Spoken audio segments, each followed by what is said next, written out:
हर खबर सच्चाई के साथ। रियाज साहब जानना चाहेंगे, अभी आपने एक ऐलान किया था कि मैं अध्यक्ष अपना छोड़ रहा हूं और राजनीति में आपने कदम रख दिया है। आखिर कैसी परिस्थितियां रहीं जो आपको ये अध्यक्ष पद छोड़ना पड़ा? सबसे पहले तो मीडिया साथियों का बहुत बहुत धन्यवाद जो इतने लंबे समय तक मेरे साथ रहे। आपने पूछा कि अध्यक्ष पद, हम लोगों ने देखा अभी पीछे कि पत्रकारों का किस तरह से शोषण हुआ है, किस तरह से उत्पीड़न हुआ है, मुकदमे लिखे गए, मर्डर हुए। लखीमपुर में देखा पत्रकार मार दिया जाता है। हमारा ये चैनल तो है, लेकिन आज ज़रूरत है हमारी इस बात की कि पत्रकारों को भी राजनीति में आगे आना चाहिए कि इस बिरादरी की आवाज़ उठाने के लिए अभी आगे कोई नहीं आया। हर बिरादरी में मिल जाता है, लेकिन ये जो पत्रकार बिरादरी है जिसमें हर धर्म जाति का व्यक्ति जुड़ा हुआ होता है, हमारा साथी जुड़ते हैं, इनकी आवाज़ उठाएं, इसी मकसद से मैं राजनीति में आया हूँ। जिस तरीके से चर्चाएं हो रही हैं कि चेयरमैनी का इलेक्शन जी, चेयरमैनी अभी बात की बात है। हम तो यूसुफ भाई हैं। मैं आपको बता दूं, लोग कहते हैं यूसुफ भाई नए हैं। मैं 20 साल से तकरीबन यूसुफ भाई से जुड़ा हूं, तकरीबन, कम बताया मैंने ये देखा कि नवाबगंज का कोई भी व्यक्ति यूसुफ भाई के पास गया, उसका काम किया। मुझे ध्यान है हमारे नवाबगंज में, मैं ऐसे नाम लेके आप लोगों के सामने बताऊंगा, हमारे एक बाबू तेल का काम करते थे, बड़े कचरी वाले के वालिद, उनका एक्सीडेंट हुआ था।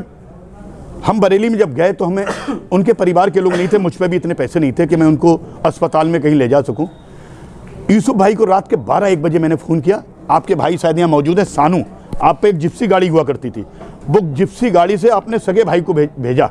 ये 15-20 साल पहले की बात होगी पत्रकार साथियों। भेजा, हॉस्पिटल में भर्ती कराया उसके इलाज के लिए। और इनके एक मित्र होते थे SI नवल साहब, 2 नंबर पर, उनसे मदद कराकर 5 लाख का उस टाइम उनको मुआवजा भी मिला था। ये काम है, हमें कभी भी जरूरत थी, हमने देखा। अब हम बताने की नहीं है, बहुत ऐसी चीज़ें हैं जो बेसिक चीज़ें होती हैं, कहाँ किसने मदद कर दी। मैंने तो एक नाम बता दिया, लेकिन नवाबगंज के माननीय विधायक भगवत शरण गंगवार जी, जिन्हें मुसलमान 3 बार विधायक बना चुके हैं, 2 बार भाजपा से वो विधायक बने हैं, एक काम बताएं किस मुसलमान का किया? हालात ये हैं, आपने देखा होगा, कहना नहीं चाहूँगा, मुझे भी बसपा की आज जिम्मेदारी मिली है। मैं तो अपने पार्टी नेतृत्व का पहले तो धन्यवाद भी देना चाहूँगा जो मुझे नगर अध्यक्ष की जिम्मेदारी दी है। मेरे चाचा समाजवादी पार्टी में नगर अध्यक्ष हैं, अंसारी साहब, रिश्ते मेरे चाचा हैं। मैंने देखा है बेचारों को कि जो भगवत शरण गंगवार जी से वो 20 साल पहले जुड़े हुए थे, आज उनकी स्थिति वहीं के वहीं है। वो पहले तो मेंबर हुआ करते थे, जब से भगवत जी से जुड़े हैं वो मेंबर भी नहीं बन सके नवाबगंज के। इस लायक उन्हें कर दिया है भगवत जी ने, उस एक अंसारी साहब को ही नहीं, इस नवाबगंज के एक एक मुस्लिम को उन्होंने इस स्थिति में पहुंचा दिया है, वो गांव का मेंबर नहीं बन सकता। आपने जितने भी प्रत्याशी हैं, जनता भली भांति जानती है, यूसुफ जी एक नया चेहरा सामने आए हैं, तो किस तरह से? देखिए, यूसुफ जी नया चेहरा नहीं है, हम बरेली के ही लोग हैं।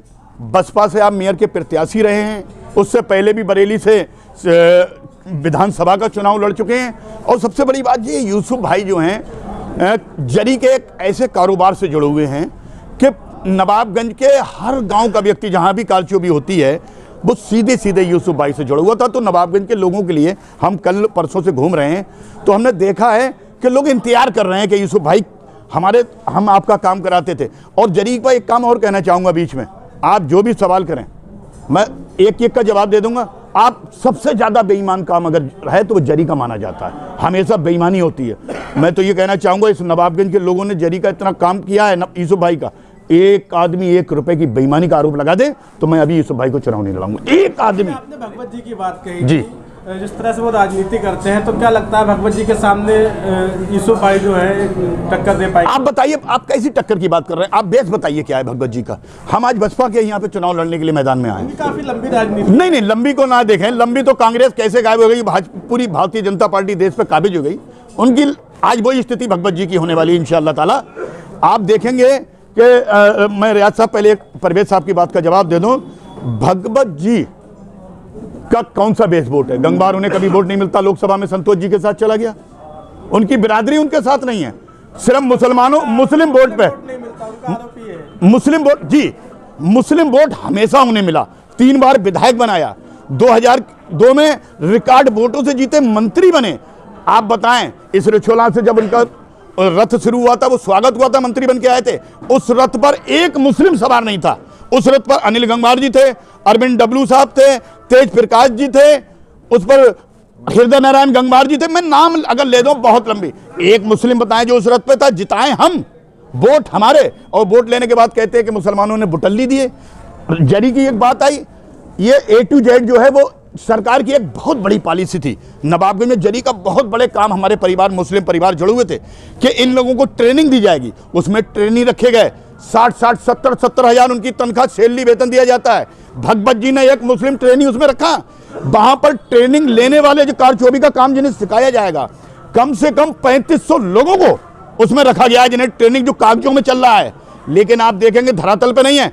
उनमें भी जिन्हें ट्रेनिंग का पैसा मिलता है, परवेज साहब, रियाज साहब, जो सुनिए नहीं, कोई नाराजगी नहीं है, उसूलों की राजनीति है, उसूलों की बात कर रहे हैं। 3500 लोगों की लिस्ट निकलवा लें भगवत जी से, एक मुसलमान का नाम नहीं दिखाएंगे। आप बताएं अगर हूं, आप जिला पंचायत चुनाव अभी निपटा है, जिला पंचायत में देखे कितने मुसलमानों को टिकट दिए। शरीफुद्दीन साहब कुछ कहना चाह रहे हैं, जी बताओ। अभी 15 दिन पहले आप रमेश गंगवार की तरफ से, जी बिल्कुल सही है। रमेश गंगवार, उन्हें टिकट मिलता कि आप देखिए जी, अगर ये बात की बात थी, रमेश गंगवार के साथ हम जाते थे। आपने देखा, मैंने आज बसपा ज्वाइन की, इससे पहले मैं पत्रकार था। शरीफुद्दीन साहब, मैं पत्रकार था, पत्रकारिता के नाते मैं उन्हें पसंद करता था, उनके भाई से मित्रता थी। मैं उनकी राजनीतिक सभा, कभी आपने भाषण देखा मेरा, कभी मीटिंग में बोलते हुए देखा। रमेश गंगवार जी की देखिए सपोर्ट तो दिल से भी आप मेरे साथ नहीं हो, रियाज साहब दिल से मेरे साथ हैं, विवेक मेरे साथ है, कुलदीप मेरे साथ है, अनूप भाई मेरे साथ है, रियाज दिल से। किसी जब मैं चेयरमैन ही लड़ूंगा तो ये सारा पत्रकार परिवार मेरे साथ होगा। तो ऐसी कहीं ना कहीं दिल में इच्छाएं। किसका? रमेश जी को। देखो रमेश जी को उनसे दिल से मोहब्बत थी, वो एक अच्छे इंसान है। मैं ये और कह दूं, रमेश जी बहुत अच्छे इंसान है। अभी 250 शादियां कराई, 133 पहले कराई, 35 पहले कराई। मैंने देखा गरीबों की बहुत दिल खोल कर मदद करते हैं। उनकी इस दरिया दिली की वजह से ही मैं रमेश जी की खबरें कवरेज करने जाता था, और ये बात सही है, दिल मेरा कहीं ना कहीं रमेश जी के साथ था। तो क्या रमेश जी का आपको सहयोग मिलेगा?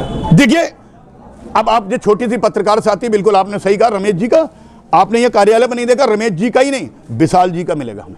विशाल के सारे कार्यकर्ता हमारे साथ होंगे, रमेश जी के। तो समर्थन कर चुके हैं। देखिए, समर्थन से कुछ नहीं होता है। वो किसका समर्थन कर रहे हैं? ये जनता की आवाज है, ये जनता की आवाज है। जनता चाहती है कि इस बार ये अहमदाबाद के और ये जो दिग्गज अपने आप को कहलाते हैं, इन दिग्गजों से नवाबगंज को छुटकारा मिले।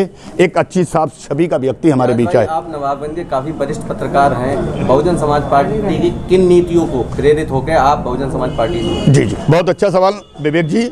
विवेक जी, आपने देखा कि जब भी बहन जी की सरकार आई उत्तर प्रदेश के अंदर, ये तो खाली दिखावा है भाजपा सरकार में कि गुंडे भाग गए। कहाँ गुंडे भागे? पत्रकारों को सरेआम लखीमपुर में मर्डर कर दिया जाता है, बहन बेटियों की इज्जतें लूटी जा रही हैं, उनकी आबरूओं से खिलवाड़ हो रहा है। कितने मामले हमारे मीडिया के साथ ही उठा रहे हैं। लेकिन हकीकत में अगर बदमाश और गुंडा अगर घबराता था और लाइन ऑर्डर था मेंटेन, तो हमारी बहन जी के कार्यकाल में था। आज भी लोग कहते हैं कि बहन जी जैसा लीडर नहीं। आपने देखा मंच पे अगर सभा कर रही है बहन जी, तो वहां के डीएम और एसएसपी मंच से सस्पेंड होते थे। आदेश उनका ऐसा होता था कि एक बच्चा शिकायत लेके पहुंच जाए, उस पर तत्काल कार्रवाई होती थी। पार्टी से प्रभावित होकर मैं बहुजन समाज पार्टी मैंने ज्वाइन की है। 20% लोगों का बाबा जी वोट नहीं चाहते हैं, क्या कहना चाहते हैं? क्या कौन से बाबा जी? ऐसा है, बाबा जी की क्या प्लानिंग है? अच्छा 20% वो किसे जोड़ रहे हैं? हम मुस्लिम की बात अगर वो 20% कर रहे हैं, तो आप ये देखें नवाबगंज के अंदर एससी समाज का जो पहले था 66,000 वोट, आज बढ़ोतरी होगी, 70 भी हो सकता है, 69, मैंने अभी देखी नहीं, 66,000 पहले वोट था। क्या बाबा जी को वो नहीं चाहिए? वो तो आज हमारे साथ है, यूसुफ भाई के साथ है, बहुजन समाज परिवार है, वो कैडर का वोट है। और आप अभी देखें हमारे मुस्लिम भाई, एक बात हमने अक्सर कैसे सुना कि बसपा के लोग, जाटव समाज के लोग वोट नहीं दे रहे, एससी समाज के अगर नहीं दे रहे हैं तो हाजी जी मुन्ने, अरे कभी जिला पंचायत बने, कब से लड़ते रहे? जब बसपा के टिकट पे आए साथियों, तो 6,000 हमारे एससी साथियों ने, मैं उन्हें धन्यवाद भी देना चाहूंगा एससी समाज के लोगों के, उन्होंने एक मुसलमान 6 से 7,000 वोट देके एक मुसलमान को जिला पंचायत में पहुंचाया। भगवत जी ने आज तक ये काम नहीं किया है, ये बसपा ने किया है इज्जत देने का। आप देखें कांग्रेस और आप देखें आम आदमी पार्टी, जो मुसलमानों को नवाबगंज विधानसभा से टिकट देने के लिए कतरा रही है, टिकट नहीं दे रही है, क्योंकि मुसलमानों की स्थिति क्या है? हम हैं 135 140, हमारी स्थिति 70,000। सपा भगवत जी ने जो 70,000 बता दिए, अरे नवाबगंज और सेतल गुन लोगे भगवत जी, परेशान हो जाओगे, यहीं पे हमारा 35,000 वोट है। और जिस रिछोला में हम बैठे हुए हैं, यहाँ पर हमारा कितना वोट है? अगर 4 गांव गिना दूंगा तो 4 गांव नवाबगंज रिछोला मिला के 70 मिला के 70,000 हो गया। क्यों गुमराह कर रहे हैं हम लोगों को? क्यों कमजोरी की बात कर रहे हैं मुसलमानों को? आप मुसलमान समझ चुका है, बच्चे पढ़ चुके हैं, समझे, इंजीनियर और डॉक्टर बनना है, और नवाबगंज डॉक्टरों की नगरी है, तुम्हारे बहकावे में नहीं आएंगे। हम पत्रकार रहे हैं, हम जैसे लोगों ने तुम्हें बहुत नजदीक से देखा है, तुम्हारा खेल खत्म हो चुका है। आज हम वो कहते थे हमारी गिनती 60,000, कहाँ है 60,000 तो वोट उन्हें पिछली विधानसभा में नहीं मिला। हमारी गिनती एससी समाज का जो एससी वोट है, बहन जी का कैडर का वोट है, 66,000 से हमारी गिनती शुरू हो रही है। हम एक बयान आया था जी कि अगर समाजवादी पार्टी का प्रत्याशी हारता हो, देखिए बहन जी का क्या, देखिए बहन जी का बयान किया था, हम उस लेवल पर नहीं जा सकते। बहन जी का अपना वो है, हम इतने बड़े नेता नहीं हैं, आज पार्टी ज्वाइन की है कि उनके बयान पर हम अपना बयान प्रतिक्रिया देखेंगे। लेकिन शरीफुद्दीन साहब, आप बहुत सीनियर पत्रकार हो, मेरे साथ से 20 साल से हो, आप एक बात बताएं, नवाबगंज के लोगों ने एक और बात कह के मैं अपनी आपको और बता दूं, नवाबगंज के लोगों ने भाजपा को हराने के लिए यहाँ के 43 बीडीसी मेंबर बने थे, विनोद दिवाकर जी को यहाँ ब्लॉक प्रमुख को उतारा। मुसलमान मेंबर कह रहे थे हमें भाजपा हराना है, भाजपा का प्रमुख ना बन जाए, विनोद दिवाकर जी को दिया, विनोद दिवाकर जी को मुसलमानों ने यहाँ प्रमुख बनाया, और अगले दिन विनोद दिवाकर जी कहाँ गए? कौन सी भाजपा को हराने की? वो भाजपा ही हो गए। जिला पंचायत अध्यक्ष संजय सिंह को यही भगवत जी लाए थे प्रत्याशी बना के। 23 जिला पंचायत मेंबरों ने फ्री में वोट दिया कि बीजेपी ना जीत सके। यहाँ पर बीजेपी को रोकने के लिए मुसलमानों ने संजय सिंह को यहाँ वोट दिया। आपने देखा, इन भगवत शरण जी से पूछो कहां चले गए? संजय सिंह तुरंत मुसलमानों के वोटों पर लात मारकर भाजपा में चले गए। आप कौन सी बीजेपी की बात कर रहे हैं, कौन सी समाजवादी की बात कर रहे हैं आप? भगवत जी, आपने देखा अनिल गंगवार को जिसे प्रत्याशी बनाया, 2 महीने तक वो माननीय स्वर्गीय विधायक केशव सिंह गंगवार के फोटो लगाकर, फ्लैक्स लगाकर भाजपा के नहीं घूम रहे थे। और एक बात और बताऊंगा मैं, नवाबगंज के लोग जिला पंचायत अगर लड़ेंगे, खतीब भाई की वीडियो वायरल कराई थी, भगवत जी का गेम था कि आगे ये कामयाब ना हो सके। खतीब साहब समझ नहीं पा रहे हैं, हमारे अपने हैं, भटके हुए हैं, उनकी बेइज्जती कराई, उनकी वीडियो वायरल कराई। और हमारे दलित समाज के हमारे छेदालाल दिवाकर, हमारे बड़े भाई, उनकी वीडियो वायरल कराई। इन लोगों को बदनाम करने का भगवत जी ने काम किया। अगर भगवत जी की हिम्मत है तो वो बताएं, सबके सामने नाम लेकर बताएं, जो उनके अपने सपा के जो जिला पंचायत मेंबर थे नवाबगंज के, कहां चले गए? कहां वोट नहीं मिले? उन्हें वोट नहीं मिले, समझे? वो वोट सीधे सीधे भाजपा को मिले। भगवत शरण अपने जिला पंचायत जिन्होंने किराए वोटिंग की, उनका नाम बदनाम नहीं किया भगवत जी ने। वो सिर्फ मुसलमान दलितों को यहाँ, और यहाँ पर अरे कश्यप बन जाते उन्हें बदनाम करते, ब्राह्मण बन जाते उन्हें बदनाम करते, लेकिन गंगवार उनके अपने वोट भाजपा को चले गए जिला पंचायत में। भगवत जी ने अगर हिम्मत है उसकी पहले समीक्षा करें और उनको पार्टी से बाहर करें। ठीक है, thank you so much sir. बहुत बहुत धन्यवाद। A1 न्यूज़ इंडिया, हर खबर सच्चाई के साथ।